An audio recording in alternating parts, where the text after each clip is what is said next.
Buenos días, bienvenidos una vez más a Perfiles Constitucionales. El día de hoy nos vestimos de una gran gala porque tenemos a un invitado muy especial, muy respetado de mi parte, a una persona con la que he tenido contacto ya desde hace varios años por correo electrónico y tenemos ahora la oportunidad de saludarlo de manera virtual. Esperamos que en algún momento podamos saludarlo de manera personal. Al doctor Juan Luis Requejo Pajés, que viene a comentarnos sobre su más reciente obra, que es, la verdad, una obra absolutamente digna de lectura. Me voy a permitir hacer una presentación rápida de don Juan Luis, al cual tengo que subrayar que, a mi apreciación, es una persona, antes que nada, muy capacitada, muy leída, muy estudiada, y que parte de esto es también una persona muy humilde. Cuando le pedí que me pasara su currículum, su síntesis curricular, me pasa una síntesis que realmente es una síntesis, pero esto lo que significa no es nada más que esta muestra de humildad y seguridad en el conocimiento, ¿no? Es algo que subraya mucho la personalidad de Juan Luis. Oviedo, 1961, don Juan Luis es licenciado y doctor en Derecho por la Universidad de Oviedo, profesor titular de Derecho Constitucional de la Universidad de Oviedo en excedencia y letrado de carrera del Tribunal Constitucional de España, institución en la que ha dirigido el Servicio de Estudios, Biblioteca y Documentación desde el 2000 a 2010, y desde el 2010 presta sus servicios como letrado para el Tribunal de Justicia de la Unión Europea. Don Juan Luis tiene una serie de publicaciones profundamente interesantes sobre teoría constitucional, teoría política, de las cuales yo he tenido la oportunidad de leer y releer y regresar constantemente. Por ejemplo, el libro El Sueño Constitucional, que me hizo el favor de hacerme llegar hace algunos años, es un libro de una penetración profunda para entender la teoría constitucional. Hay otro libro que también he tenido el gusto de leer muchas veces, que es La agonía de la democracia, con una gran seriedad científica. Pero bueno, lo que nos reúne el día de hoy es este libro de reciente aparición, El Mundo de Norma, que me hizo el enorme favor, don Juan Luis, de enviármelo una vez más, y que, bueno, este libro es una gran sorpresa porque tiene un corte diferente, sin perder la seriedad, sin perder llamémoslo así de alguna forma, el rigor en el manejo de los conceptos. La idea del libro es una idea que que está construido para formación de mentes, o sea, para formación de nuevas generaciones. Yo creo que eso es algo que especialmente en el terreno de los estudiosos del derecho deberíamos de rescatar. Don Juan Luis, le agradezco mucho el envío del libro El Mundo de Norma, y pues de quién mejor podemos escuchar las razones de ser de la aparición de este libro que de usted, que es el autor del mismo, don Juan Luis. Adelante. Bueno, antes que nada, quiero agradecerle una vez más su exquisita amabilidad para conmigo. Son muchos años, en efecto, los que llevamos tratándonos a través de los correos electrónicos. Hoy por primera vez lo hacemos de manera virtual y, como decía usted, ojalá un día, no tarde en llegar el día en que podamos saludarnos personalmente, ¿no? Yo le agradezco mucho su elogiosa presentación y su generoso juicio con mis obras, en particular con El Sueño Constitucional, La agonía de la democracia, y este nuevo libro que efectivamente sorprende por cuanto en apariencia se separa un poco de lo que vienen siendo mis publicaciones habituales, ¿no? Es un libro de derecho, pero es un libro de derecho explicado en forma de aventura para adolescentes, ¿no? El origen de este libro es muy sencillo. Hace un tiempo me invitaron en la Escuela Europea de Luxemburgo a dar una charla a los alumnos de final de bachillerato, ¿no? De edad entre los 15 y 16 años. Y la idea era que yo les hablara pues, sobre la importancia de la Constitución, la importancia del derecho. Y mi gran preocupación al aceptar esa invitación es de qué manera podía hacer atractiva la presentación de estas cuestiones tan abstractas y tan áridas para los adolescentes como es el mundo de las normas jurídicas, ¿no? Lo que yo quería evitar, sobre todo, es que mi clase fuera para ellos, para los alumnos, tiempo perdido o una hora aburrida en la que un señor pues, les habla sobre cosas que les resultan incomprensibles o muy alejadas de sus preocupaciones diarias. Entonces se me ocurrió la idea de invitarles, o les invité en esa clase a que se pusieran unas gafas virtuales para que a través de ellas pudieran ver que a su alrededor, a pesar de que no las vemos normalmente, hay infinidad de criaturas extrañas, normas jurídicas, que son las que hacen posible pues, la convivencia y en paz en el día a día.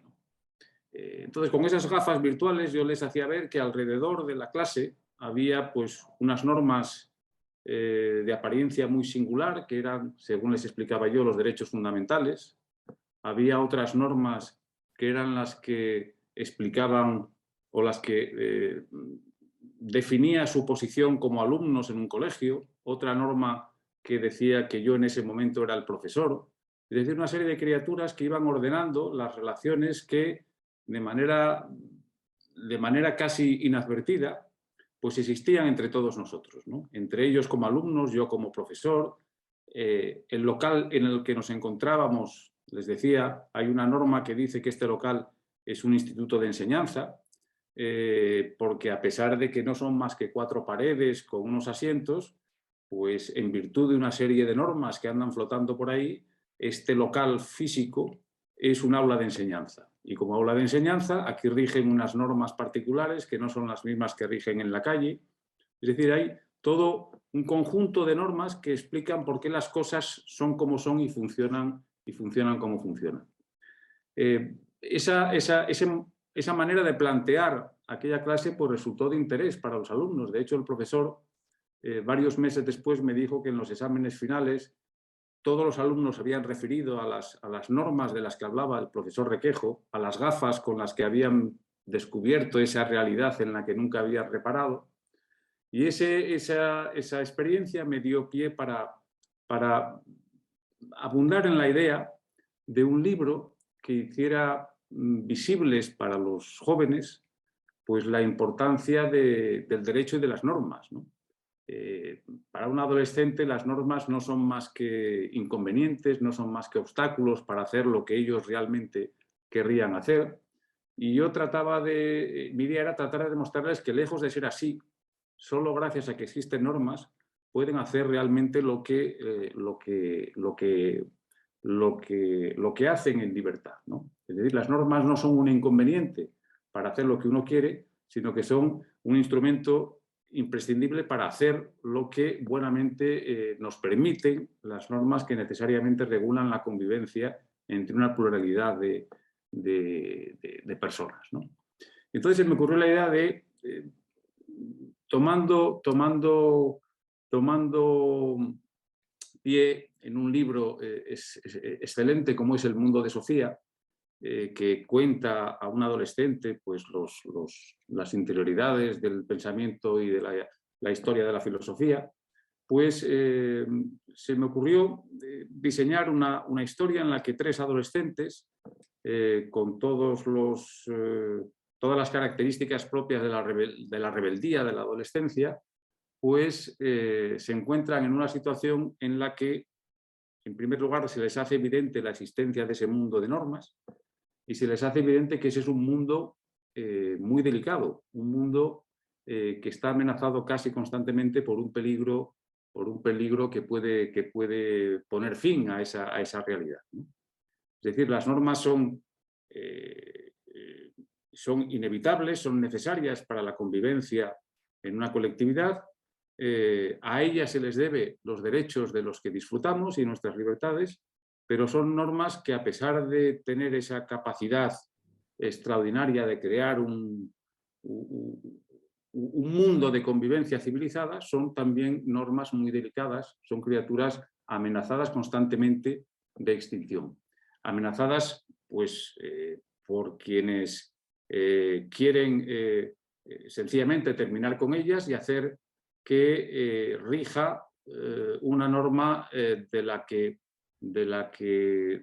hay que huir de la que hay que huir por pura supervivencia, que es la norma de la ley del más fuerte, ¿no? En este libro se les explica que quienes quieren acabar con la vigencia de las normas, con la vigencia del Estado de Derecho, en último término lo único que conseguirán, si triunfan, es que impere la ley del más fuerte. Y la ley del más fuerte es sencillamente la ley de la jungla, aquella en la que no tenemos más derechos que los que podemos asegurarnos con nuestra propia fuerza. Y nuestra propia fuerza es muy poca cosa frente a la fuerza de los demás, ¿no? Y frente a la fuerza de gobiernos que fuera del control de las garantías del Estado de Derecho, pues manejan un poder que puede terminar con la libertad, con la vida, con la dignidad de las personas sometidas a su gobierno. Entonces, este es un libro en el que, partiendo de esa idea, partiendo del principio de que las normas existen porque si no existieran sería imposible la vida civilizada, se monta o se organiza una serie de aventuras en las que 3 adolescentes se forman en una academia en la que les enseñan la importancia que tienen las normas, los distintos tipos de normas que existen, las normas de los derechos fundamentales, las normas administrativas, las normas civiles, para qué sirven cada una de ellas, cómo se fabrican esas normas, cómo nacen, cómo desaparecen, cómo se relacionan unas con otras. Y en esa academia les enseñan también cómo defender a esas normas de las muchas amenazas que se ciernen sobre ellas, ¿no? La principal de ellas está representada en el monstruo Behemoth, el monstruo bíblico Behemoth, que trata de arrebatar a Leviatán, que es el símbolo del Estado moderno, el poder de administrar la fuerza de manera organizada al servicio de la libertad y de los derechos, ¿no? Entonces hay una serie de aventuras en las que estos 3 adolescentes pues, se enfrentan a los esbirros de Behemoth que tratan de terminar con el mundo de las normas para que finalmente no rija más que la ley del más fuerte, ¿no?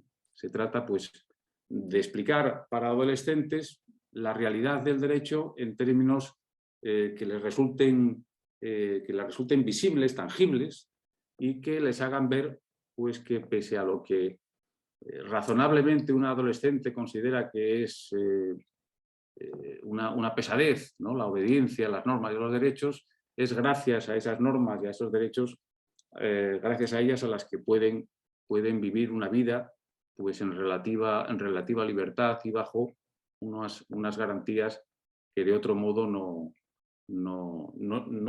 podrían disfrutar. Esta es un poco la idea de base del libro y la manera en la que trato de hacerla atractiva para un lector adolescente. Oh, excelente, excelente. Y cuando menciona para adolescentes, lo primero que me viene a la mente es, por ejemplo, las últimas encuestas, las últimas estudios que se han hecho en nuestro país aquí, o sea, en mi país aquí en México, sobre el conocimiento de los mexicanos, por ejemplo, una norma tan importante como es la Constitución, el porcentaje es muy bajo. Entonces, si no conocemos, los mexicanos no conocemos la norma más fundamental como es la Constitución, pues cuánto conoceremos del resto del sistema normativo de nuestro país, lo cual nos hace ver esto junto con esta idea que plantea Lynn Hunt en el libro La invención de los derechos humanos, de cómo es que los derechos humanos tuvieron la posibilidad de penetrar en la sociedad, en las sociedades, no a través de los discursos académicos, sino a través de las novelas, por ejemplo. Nos dice Lynn Hunt de cómo iban las personas en los pueblos apartados a ir a comprar la nueva entrega, el nuevo periódico en donde venía el siguiente capítulo de la novela de Rousseau, por ejemplo. O sea, la penetración del contar historias para poder transformar el etos de una sociedad, creo que junto con esta idea de que hay un desconocimiento real de nuestras normas, este libro, El mundo de norma, lo que viene a hacer es a suplir, o sea, a ser una herramienta importantísima para poder dar a conocer estas normas y que la sociedad esté mucho más calificadas, ¿no? O sea, para poder entender lo que pasa lo que pasa a su alrededor. A mí me parece que ciertamente es para adolescentes, pero también muchos ciudadanos, incluido yo mismo, aprenderemos mucho de lo que está ahí planteado, ¿no? Una lectura no académica, sin perder su seriedad, sin perder su razón de ser fundamental. Creo que este libro es profundamente recomendable en cuanto a su lectura, lo cual nosotros agradecemos mucho la aparición del mismo, y estoy segurísimo de que será un gran hitazo de ventas, pero además un gran hitazo en cuanto al conocimiento en España, y vamos a darle toda la publicidad aquí también en mi estado y en mi país, en la medida de mis capacidades, ¿no? Para poder sacarlo Bueno, y adelante. entre los personajes del libro no solo están estos adolescentes, están también normas jurídicas. Es decir, uno de los personajes es la Constitución de los Estados Unidos, aparece la Constitución de Cádiz, aparece el Código Civil alemán, convertidos en personajes que comparten protagonismo. Esta era una faceta que no quería descuidar, con teóricos del pensamiento y de la filosofía política, ¿no? Aparece Montesquieu también como personaje, es uno de los profesores que instruye a estos jóvenes en la academia. Aparece pues Numa Pompilio, aparece Cicerón, aparece Baruch Spinoza. Es decir, se trata de ver, de conjugar por un lado la teoría del Estado, la teoría del pensamiento político, a través de los grandes pensadores, y por otro lado hacer visible también en cuerpo y sangre las grandes normas de la tradición constitucional, ¿no? Aparece, pues, como digo, la Constitución de los Estados Unidos, o aparece pues, la ley de enjuiciamiento civil filipina, ¿no? Es decir, se trata de hacer ver a los jóvenes pues, que las normas son, en cierto modo, también personajes históricos, ¿no? Porque han protagonizado la evolución de la vida colectiva en todos los estados de la Tierra, en ocasiones desde hace siglos, ¿no? Entonces, esa preocupación, como digo, fundamental de hacer ver a los jóvenes un mundo tan abstracto y un mundo tan inconcreto como el del derecho, me parecía que la mejor manera de conseguirlo era convertir a las normas y a los legisladores en personajes de carne y hueso que forman parte de una aventura pues, muy sencilla y sin muchas pretensiones, como es la de tres adolescentes que se reúnen para llevar a cabo una misión, ¿no? Esa es la idea que está en la base de este libro, que no deja de ser, en el fondo, un libro de derecho, ¿no? Pero un libro de derecho dirigido a juristas en potencia, que hoy por hoy son pues simples adolescentes, ¿no? Con todas las dudas y todos los prejuicios también que la adolescencia lleva consigo, ¿no? Claro, no, entonces es un libro contado en historia, pero con grandes conocimientos, o sea, con conocimientos enciclopédicos, ¿no? La posibilidad de poder recurrir tanto a las normas que han marcado hitos importantes en la historia constitucional de la tradición de la cual inclusive nosotros los mexicanos somos hijos, como también de los grandes teóricos, no solamente políticos, sino juristas, que han puesto las bases para estos encuadres en los que nosotros vivimos el día de hoy, y lo que usted bien señala, que son las libertades, ¿no? La posibilidad de que nosotros podamos desarrollarnos en términos de civilidad y en términos de libertad, gracias a la existencia de estas normas jurídicas. Sin duda alguna es un libro de lectura obligada. Yo ya me comprometí con usted y lo hice porque lo quiero hacer a terminar de leerlo. Es fascinante. Y pues también a recomendarlo a que se haga su lectura, ¿no? Le agradezco mucho el haber aceptado, don Juan Luis, este pequeño momento para platicar en Perfiles Constitucionales sobre esta formidable obra.